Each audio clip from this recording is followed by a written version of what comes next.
Manhunt came out in November 2003 and is one of the most controversial games ever, for reasons which we will go into later. Released by Rockstar Games, Manhunt is a stealth survival horror game with many dark themes around murder and snuff films. Snuff films, if you didn't know, is a concept where people video themselves or other people committing murder for the videos to be distributed illegally for people's pleasure. This game utilizes its dark themes fantastically in a game that is creepy, dark, and a whole lot of fun. James Earl Cash is about to be executed for an unknown crime. News footage is shown of Cash moments before he's put to death, but he wakes up shortly after. Hey, tough guy, wake up. You're not dead. Well, not yet, anyway. You'll get a second chance. Lionel Starkweather, or the director, is a washed-up filmmaker. According to various sources, such as the game's manuals and promotional material, Starkweather joined up with an anonymous individual known only as Mr. Nasty to create Valiant Video Enterprises, a dark web snuff film ring which he chooses James Earl Cash, our protagonist, as a star. Starkweather bribed corrupt chief of police known as Gary Schaefer to let Cash live and to be forced into participating in his snuff films. Immediately we are thrown into the first mission.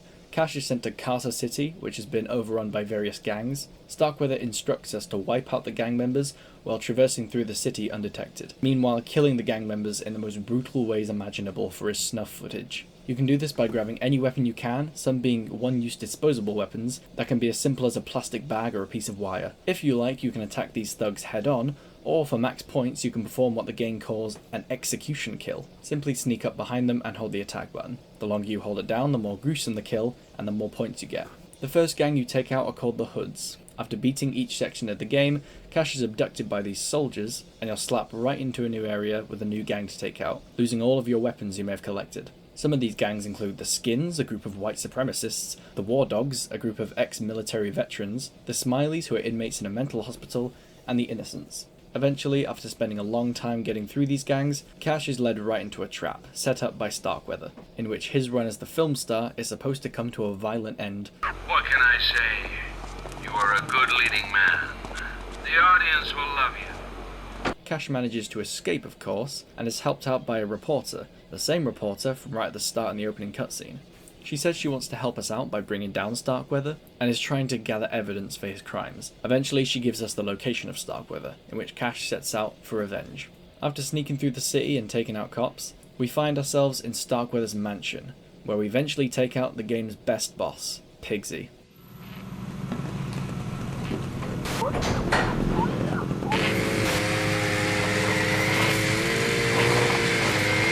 According to the game's manual and promotional website which was made, Pigsy was Starkweather's former star in his films. Eventually he went insane, being held prisoner in the mansion and being fed human flesh. Being an obvious Leatherface reference, Pigsy wields a chainsaw and runs around wearing a pig's face, making animalistic noises, and saying very few words. Eventually we lure Pigsy onto this metal grate, and he falls to his death.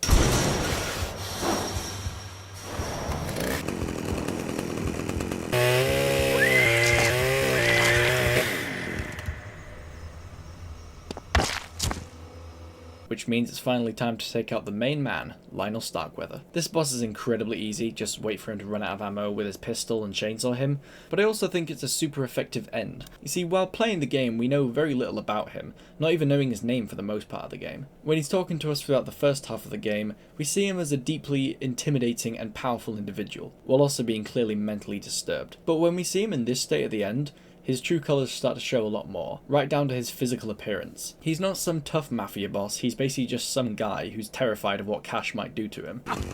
Cash, I made you!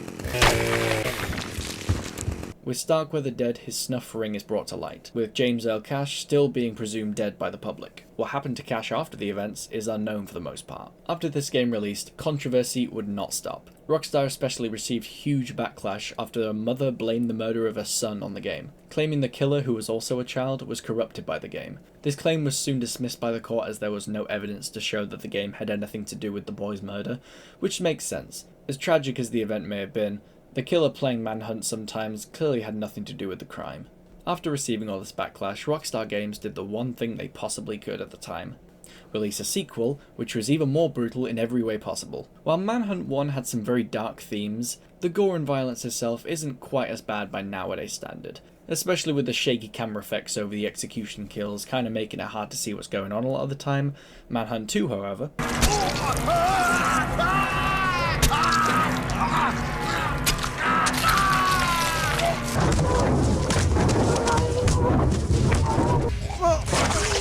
I think I might be too young to be playing this. The game was originally slapped with an AO or adults only rating in the US, while many countries, including the UK, straight up had it banned. This was eventually lifted after certain aspects of the game were toned down a lot, and the age rating in the US changed to M. The game overall, however, is kind of full of problems and a little bit all over the place. It feels like this game really prioritizes graphic violence and ignores what made the original so charming and atmospheric. The game follows a completely different story with completely different characters, which isn't a completely bad idea, but too much of the first game's quality is lost here. This has been said many times, but the biggest problem with the first game is that during the later sections of the game, gunplay takes way too much of a center stage, and a lot of the fun stealth aspects are kind of lost. While not being a huge problem in the first game, Manhunt 2 also has this problem, but a lot worse this time. However, this is still a solid game, just a little disappointing after the first game's quality in my opinion. So what makes Manhunt so special? Well, first of all, this game balances its tone extremely well. It's dark, it's disturbing, it's very tense at times, but it's also simultaneously just kind of funny. It sounds fucked up, but a lot of the time, especially with the dialogue, this game just kind of makes me giggle. Just listening into some of the thugs' dialogue will always be comedy gold. And even though Starkweather is a disturbed psycho, his dialogue can also be really fucking goofy, and I believe this was intentional. I think it's really helped by the voice acting. Brian Cox does a fantastic job voicing Starkweather, and completely nails the tone. His dialogue can also be very effectively disturbing at times, with him coming across really pervy. It does actually make you, the player, feel more uncomfortable, knowing that you're doing all this for the pleasure of this guy. You're really getting me off, Cash. Oh man, this is dynamite. The other voice actors are great here too. One level has you protecting a drunken homeless man, who is voiced by Mark Margolis, famously playing Hector from Breaking Bad. The character of James L. Cash is a pretty solid protagonist. For the most part, he has somewhat of a blank slate, but I actually do appreciate how his relationship with violence is handled. He's clearly a disturbed man who has absolutely no issue murdering people in violent ways. However, he kind of feels like more than just that. He doesn't feel like a senseless psychopath all the time. During one level of the game, Cash is instructed to save his family members after they've been captured and used as bait by the war dogs. After this mission, Cash is told to find a videotape in which Starkweather makes him watch his family be murdered under his command, to which Cash throws the TV in rage and horror. I like this scene quite a bit as it kind of helps ground the character a little bit more, and also gives him a lot more motivation for the last bit of the game. The gameplay of Manhunt is extremely fun. Just creeping around slowly and taking out enemies is so fun. There isn't a huge amount of variety in the gameplay apart from when they introduce gunplay, but the game never really felt boring to me. I think it's overall a very well balanced game. The hand-to-hand combat is quite tricky and you will likely get hurt quite a bit if you're using a melee. This encourages the player to try and avoid this at all costs and to always try and perform execution kills, which I like as it adds more of a tense feel to the game. The game is available on PS2 and original Xbox, but also has a Steam port, which is the one I played. It's a very solid port, but if you do decide to play it, you'll likely need to download a fixer to patch the game because it is full of bugs. I'll put the one I used in the description if you're interested, however. Manhunt is a game that I would recommend to any survival horror fan. While it does have many imperfections, I never felt like they ruin the experience at any point. It's unlikely we will ever see a Manhunt 3, but Rockstar clearly does care about the franchise, with many references in various GTA games. I do really hope this game gets a re-release at some point, however. I'd love to see a version of the game with updated graphics, fixed bugs, and maybe even some cut content included, which this game has a lot of it. So that's about all I have to say in this video. Do let me know if you're interested, because I wouldn't mind covering more horror games in the future.